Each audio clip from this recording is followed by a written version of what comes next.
Hello, and welcome to Judy's Creations in Crochet. And today is July the 21st, 2022.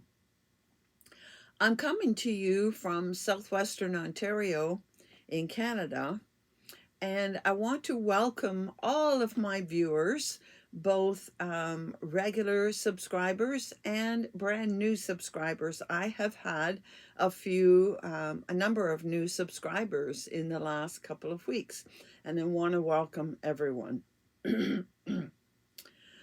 Now, I have a lot of odds and ends to cover today. So hopefully I don't get lost or forget what I'm doing. I've made notes for myself so that I do remember all that I want to tell you. And I'm going to start, as usual, with what I am wearing and what Hope is wearing. So remember, what I am wearing is going to be different for the summer. And here is what I am wearing.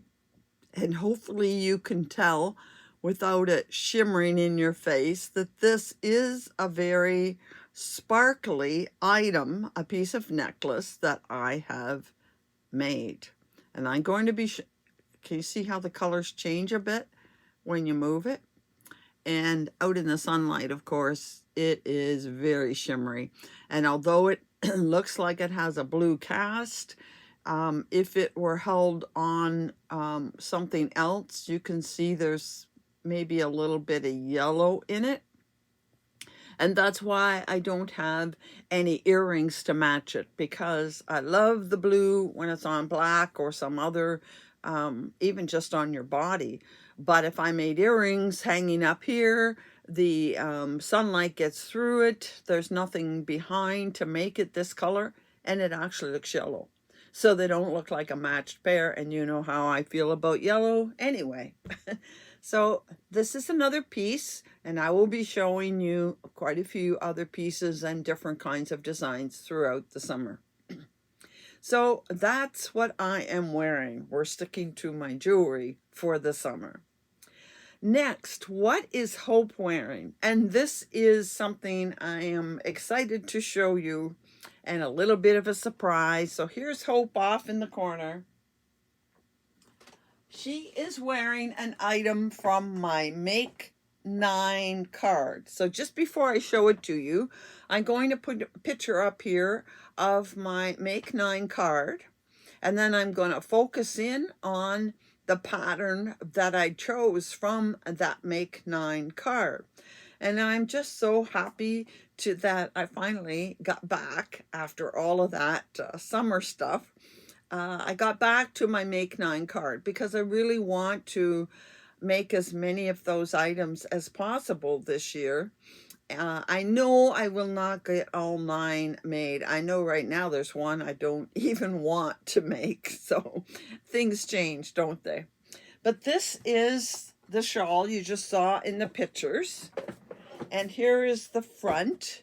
And I'll turn her around and you can get the full focus from the top all the way down to the bottom. And it has a bit of a fancy edging. Not very complicated. This pattern was not complicated at all. I think it's called Sunshine Shawl. I will link the pattern and the yarn below in the description box. Here, we'll put her here. This was made with, and I'm going to put a picture because I can't even show you what the skein looked like when I started. So here's a picture of the skein from the side and from the end, so you can see all of the colors going through it. I should have kept a piece of the yarn to show you what I'm going to explain, but here it is. It's called Merino Cake 1000, and this is a yarn that came from Stenley. It's a Stenley yarn. I've shown them all before, and it comes from a site called Pleta or Pleta, Pleta .bg. They're in Bulgaria. and I decided to use this cake. And I want to tell you what's a little bit different about this cake. Now, it says that it is 50% 50% merino and 50%, 50% Australian baby merino and 50% fine acrylic fibers. Now, for those of you that have worked with cakes before, the cakes say from Hobie or Yarn Art or Sheepji's, you know that a lot of them have 4 strands of thin acrylic or acrylic cotton acrylic. And it changes 1 strand at a time. It will tie in the new color and eventually totally change from color A to color B and so on through the cake. Well, this one is different. It started out with a gold color, 4 strands of it. But if you look real close, you'll also see that it has a purple strand in. And this cake has a 5th strand, and the 5th strand is thicker than the other 4 strands. And that, in my mind, was the merino. The 4 strands are the acrylic fibers, very thin like thread. And then the 5th strand was the merino, which in the end made this heavier. It also made it harder to work with because I would catch the strands. It's like, yarn that splits. My hook would catch and not always have all 5 strands in the stitch. But the interesting thing is, when it wanted to change from the gold, which is the predominant color in the top, from gold to orange, which is the next color, it would tie off 2 strands of gold and change to orange, and then go for a while and then tie off the other 2 gold strands to orange. But in the meantime, the 1 strand of merino was constantly changing. So I think you can see the purple in here that becomes orange. It actually changes to pink here, and then it goes to purple. There is no rhyme or reason how it changes from color to color. It does not have a knot. It just changes. And then you get down into the orange, and there it is. We've got orange. Let's see, when we get out of the gold, we've still got half gold, half orange there with purple. Now we're all orange. And in the all orange, we actually had a pink, which is hard to see. And then it went to orange, and then it's purple. And you see the merino thread is just changing willy-nilly as it feels like it. Whereas this is definitely changing 2 at a time from gold to orange. Then it changed to a pink color. The pink didn't last very long, and it's hard to tell it's pink because it has the purple in it as well. And then it went from pink to a darker blue. And then finally the blue turned to black. But you can hardly tell it's black because, again, we have that merino running through. And it has a very bright, it had orange, and then it had pink. And it did have purple, but you didn't really see the purple. And then it went back to an orangey pink color. But it definitely was black, but I didn't do quite all of the black. And the reason is, this pattern, as you can see, it's a repeating pattern every 6 rows. And when I got to the end, I was supposed to do another repeat plus the row 1 and 2 at the beginning, which is the post. This is a front post, and then 1 other open before going to the special border. Well, I could see I did not have enough yarn to finish the whole thing. So I finished the repeat and then I jumped right to the border. I did not do the first 2 rows of the repeat, which is the post and the open. I went right from this last solid row. And so my numbers were out a little bit for the pattern, but I made the border work. It's not symmetrical in one place, but it fit. So I had yarn left over and it was all knotted up by that point because the cake was coming apart and I knew I couldn't use it for anything. So I tossed it in the garbage, but I wish I'd kept it just to show you how those strands of yarn were working.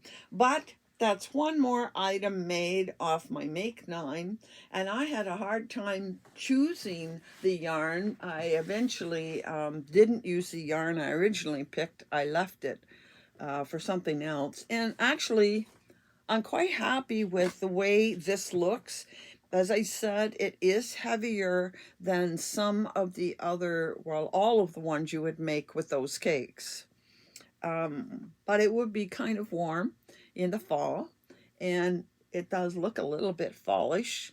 And I know somebody's going to love these colors. Of course, you know, this part doesn't hit my fancy, but the rest is beautiful.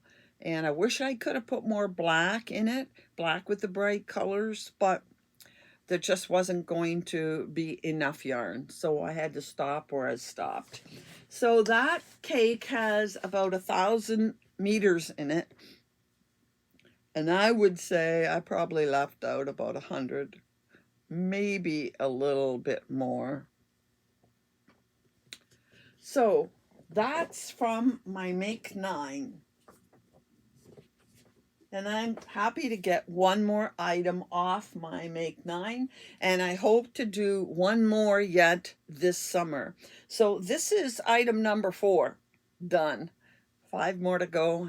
I'm not going to get all of them done, but one isn't going to even be thought about. I've decided I don't care for the stitch in it, so it's not going to get done. Okay, next what I want to show you is yarn, and I had planned to show you the yarn that I got from the UK, but then I changed my mind. That's a woman's prerogative, isn't it, to change her mind? So instead, I'm going to show you yarn, one that I got from Canada. I've had it sitting here for a long time to show you and never had the chance.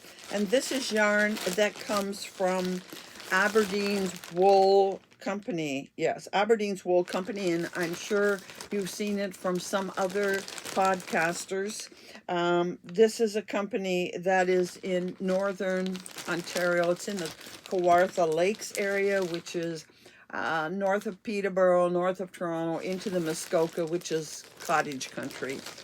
And I ordered it on purpose because I wanted mini skeins, and they have quite the thing on mini skeins. But I'll show you the other yarn first. They must hand dye their own yarn under a label called Tangled Poets. They actually do a subscription of Tangled Poets. So there it is, Tangled Poets. And I will link both the Aberdeen Wool Company and the other one I'll show you in a minute. I'll link them in the description box. And this is called Sedona. That's the color. And it is 80-20. So 80 superwash merino, 20 nylon. There are almost 450 yards, which is 411 meters in this skein. I was looking for something a little different, so what do you think of that? And I think I would like to find something with either this teal or the burgundy. I'm more likely to find burgundy in my stash, and I'd like to combine this, like do something that takes 2 colors, but it's got bright pink here, and it actually gets into a very light brownish color here. So one more to find time to make, And the second skein I got from them is a little more my typical color. You know, I'm wondering if I could put these two together. Would that be weird or not? But I like the fact they both have that teal. Where'd the teal go? They both have the teal in it. Maybe they would go together. But anyway, these are my favorite colors. Dark blue, purple, not a lot of purple, and there's some purple, pink and teal. So this is the exact same specs as the last one, and the name of it is Open Up the Heavens. Very pretty. Feels very nice. It'll make something really nice. Probably I'll end up making one of those CJ Brady patterns. Anyway, those are the two skeins that I got from them. But the reason why I ordered from them was they have this thing called a pickle jar. And the pickle jar has, I believe, 60 mini skeins in it. Now, there's the Aberdeen Wool Company. There's their aberdeenwoolcompany.ca. Yep, this was in a plastic bag, but I think I've separated some of them out according to colors. But I looked at it and thought, well, I don't really care about getting the jar. And they had offers of, you know, like 25 skeins for $25 or 50 skeins for $50. Whereas their pickle jar was, now I'm not positive, but I think it was $60 for 40 skeins. So I just decided that I was going to buy 50 skeins. And I've already separated. Now these are smaller than most mini skeins. It doesn't say on here, but if I recall, these are like half of what a lot of mini skeins are. So they are like 46 meters instead of 80, 82 or 92 meters. I don't know if I'm talking meters or yards on these, but anyway, they're half the normal size. So you see, I already pulled out all the ones that are pinky and purple to go together, and I was pulling out fall colors to go together, and I still have, oh, I have a whole bunch that are blues that I could put together. Blue with blue and pink. But again, these are the same. They're a mixture of merino and nylon. And then you can see one that I'm not likely going to use.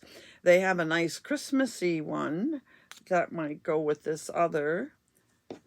So you see, you get a real variety of colors.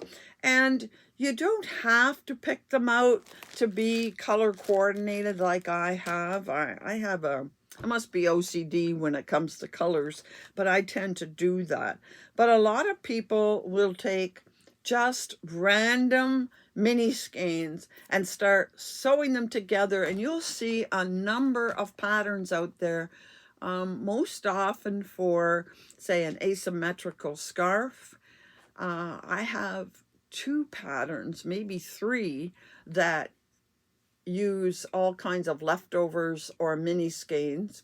And I have, I bought one just yesterday, a scarf from Karen Hooley that is meant to use advent calendars and mini skeins. I think hers uses the longer ones, the ones that are 90 meters or yards.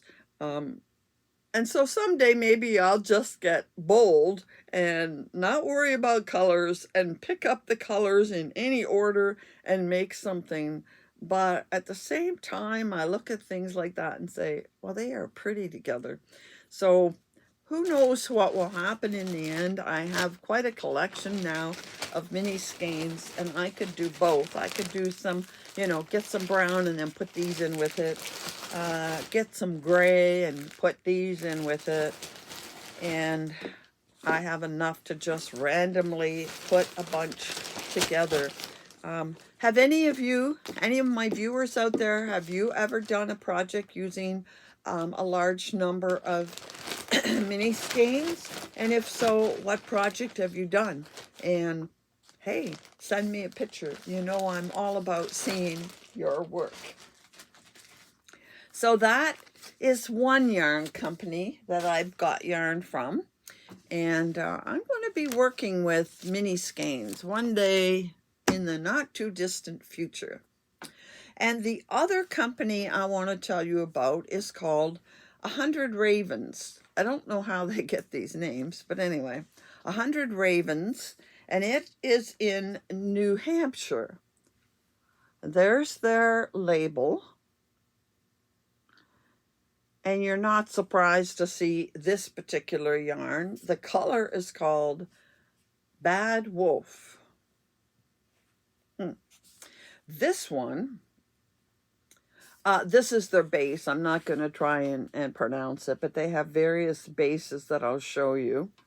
And this one is merino and bamboo, 80% merino, 20% bamboo. That's why I got it. I wanted to try it out. It has a nice plump ply, if I can get it to separate here. And it looks really nice. And it feels very nice. It feels more like a very soft wool than bamboo. It doesn't have the shine that you often get with a bamboo, but it feels yummy. So that'll make something nice, or it'll go with another yarn and make a larger project. And another yarn I got from them, and this is, you can see why I'm not saying these names. This is the base. And the color is called Fairy Dragon. Can you see pinks and pale greens? And it's got mostly shades of green, but it does have pinks in there. Again, it's very soft, but this one is finer than the last one.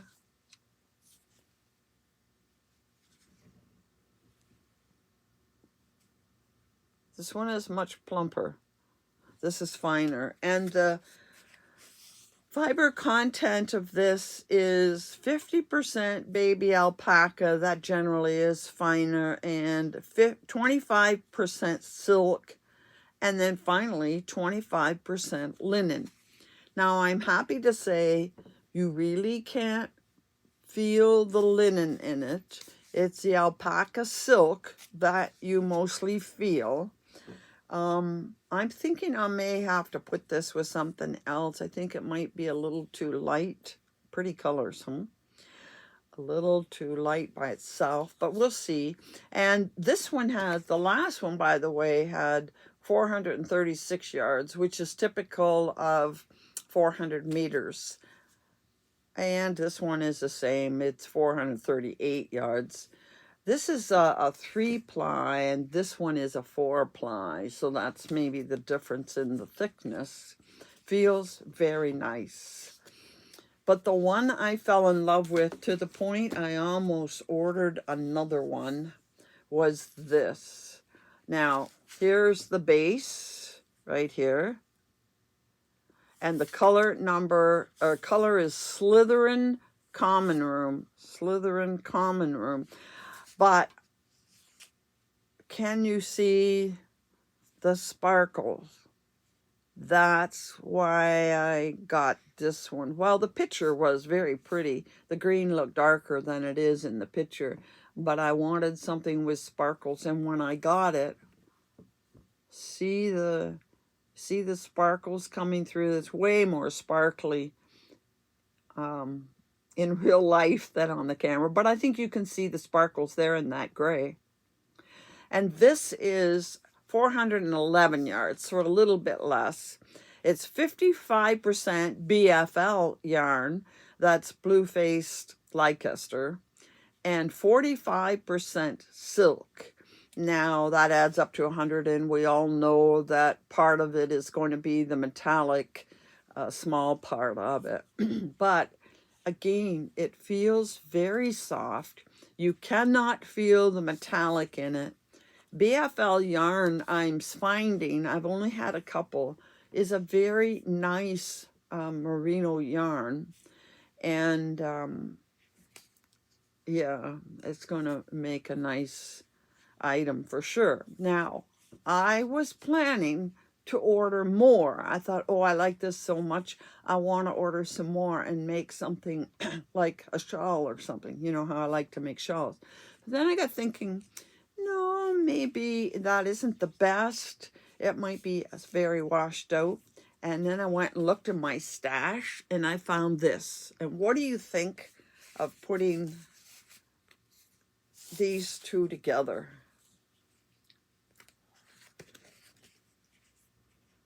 I really think I like them.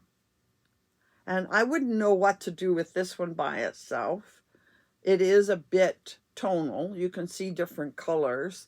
But I think it would really set this one off. Let me know your opinion of putting these together. And this happens, as you could tell, to be a Malabrigo. And it is their Machita line, which is my favorite because it is a fingering weight. And it is, I call it roving. I believe it's one ply. Does it say that here? Doesn't. It's a superwash merino. It's all it really says. And it has 420 yards. But I like it because it doesn't have the twist. I like their sock, but the sock has a twist, which gives it a texture. I like the smooth texture better. I like the tonal, and this would be gorgeous on its own, but I'm thinking these two together might be quite stunning. Love to hear your comments on that. So I will put a link to 100 Ravens in the description box below. I'm wondering if I got them. No, I didn't get them on Etsy. I heard about them or saw their name somewhere, and I went online and found them. But I'll have a link. There it is, 100 Ravens, 100ravens.com. So that's my acquisitions for this week. Next, I want to show you, we're going to be longer than I want, so I'll try to be fast here. Next, I want to show you my whip. Now, I told you last week that after I finished this, I was going to start making a top with this yarn. And this is Lamia Angora from Hobium. And just before I started, I looked at it. This has 137 yards, which is 125 meters. And I'm saying to myself, I only have 7 balls of this, and that's 875 meters, which might be 1,000, not even 950 yards, maybe. And I looked at it and looked at it, and I thought, I don't think that is enough. But I happened to, in my destashing that I went through last week, I happened to see that I also have the same yarn in black, but I have 10 balls of it, which means I have 1,250 meters or 1,370 yards. And I thought, this is going to be a summer top. I'm not putting long sleeves in it, so 1,200 should be enough for a top. And then as I'm making it, I will see how far does 7 go. And if 7 doesn't go far enough to make a summer top, I can order some more from Hobium, but it will take a bit of time to get here. So I started on a top-down summer top in the black instead. And I'm only this far. This morning, I put in a top down, you start with a circle, just like you do in a poncho. You join it, and then you go in rounds, a certain length that they tell you, and then you stop going around all the way. And here are my markers. You mark off the sleeve, And here's the sleeve marked on the other side. And then you put a chain between those two markers that will go under the arm, and that'll leave the sleeve free. And then you start going around and around and around using the chain to join it at the side, and this becomes the body. That's basically how all top downs are made. Now this one happened to have a little bit of lace in it, and already I had to pull it apart and start again because I started with the number of chains that they said for the neck with the hook they said, which was a 4.5. Well, you can see I like necklines like this, and it was way over off this way. I don't really want my straps showing in the neckline. So I had to take it apart. Apparently I'm finding out, which I never knew, a very loose crocheter. So I took it apart. I had one whole ball done. I took it all apart, started again. I'm not really sure how many chains I put in it, but I went to a smaller, yes, one of my favorites. I went down to a 4mm hook from a 4.5. And this is fitting my neck much better. It was tight. I had trouble getting over my head when I started, but after I got down to here, it loosened up. I don't know how that happens. It happens to me all the time. I think I have a measurement, and then after I do half a dozen rows, it's bigger than I started with. But I'm happy with the neck, and this is right under my arm now. And they tell you to do about 2 or 3 rows and try it on again and see. I fully expect I'm going to have to pull this apart a little bit back. I'm going to have to frog it, because I'm guessing that I've made the right size armhole. I will link the pattern. It's by Jeannie, who has a YouTube channel called On the Hook, and she designs a lot of tops, and she does them as she calls as a recipe. She doesn't do stitch counts. So I'm following her, and I know it's big enough around, but I don't know if I've done the right sleeve amount. I may have to make the sleeve, I'm thinking it's big. I may have to make the sleeve a little smaller and then put in a few more chains for the right measurement. But I'm pretty sure I have the right measurement going around. The sleeve looks baggy, but I'll do a few rows, try it on, and then if I have to, I'll tear it out and decide. And if I have the right length, I want to make sure it's fitting under the arm. It's hard to tell until you've done a few rows. So that's what I'm working on right now. And when I'm finished this, it may not be perfect, but at least I will know exactly what to do. I will have recorded the number of stitches and the number of rows and the number of chains, and then I will definitely make a second one. And I was planning to do it in a Pima cotton that I have in a dark kind of teal color. And I did all my cleaning up when I destashed. I can't find it. I put it away somewhere. I'm going to have to go back and destash again. So if I don't get it in that yarn, I may take one of my winter yarns that I have, like this one, and make me a winter version with sleeves. So that'll be next. And then I will go back and make a shawl, because you know how I like my shawls. Okay, last thing we want to talk about, and that is the, well, 2 things. First of all, I hope you all enjoyed the slideshow, I guess you could call it. All the pictures I showed you of finished objects from my subscribers, and don't they do just lovely work? And I had lots of comments from them, from you, the viewers, saying how you enjoyed that. So I do want to remind you that I am going to do another one like that, but not crochet. I'm going to do a total every other craft you can think of. So I already have one picture from a subscriber of a knit shawl that will go in that show. And I'm hoping lots of you will send me pictures. And I'm going to do that episode on September the 8th. Remember, September is a special month, and I'll be telling you more about that in a week or two. And I thought that might be a nice episode to do during my special month of very different things. So no matter what you do, you know, like jewelry, I'll be doing my jewelry the week before that. Stained glass, wood, metal, diamond painting, whatever it is you do as another craft other than crochet, please take a picture of something you've done, one thing, two thing, whatever, and send it to me at my email address. It's in the description box below. I'll be referring to it again, but it's judyscreations21 at gmail.com.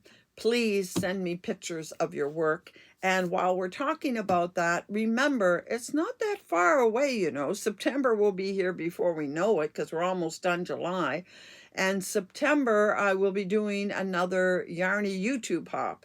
This will be a fall Yarny YouTube hop, and that will air on the 22nd of September. So by about the 15th, if you have anything fall you have crocheted or want to crochet something in the next month, 6 weeks for fall, please send me a picture so I can show items like I did in my summer one. So those are two things coming up that I need your input to make a success of that video. Now, the last thing I want to talk about is mystery boxes. I said I was going to do mystery boxes, and it sounded like a number of you are quite interested in a mystery box. So this is what happened. I got out everything, and I had a lot of destashing. You wouldn't believe how much yarn I have. And I destashed a lot.